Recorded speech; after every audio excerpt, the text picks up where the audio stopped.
Well, could the answer to Toronto's traffic woes be free transit? That was the topic of discussion at a book launch tonight, taking a look at what it would take to make it a reality in this city. The co-authors say a major shift like this is about more than just making transit accessible for low-income people. Any city theoretically can have it. It's a very difficult thing to do, but like public Medicare, I think it's necessary, I think.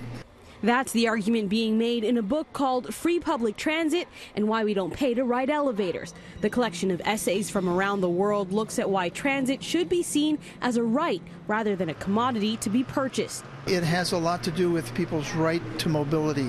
It's a public good, which isn't just for people who are low incomes. In a big city like Toronto, this should be a service that people have, a critical part. One of the obvious impacts of making transit free, well, it would lead to less cars on the road as more people opt to ride the rocket. The studies show across Canada about 30% of people who commute right now in their cars would be willing to switch modes if the option was available for them.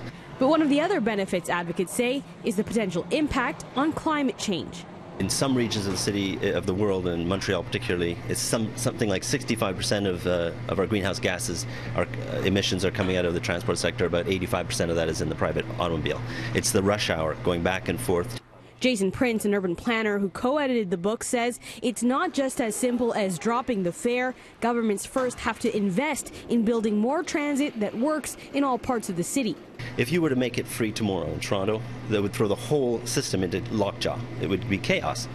You'd have to increase capacity first and then drop the price barrier.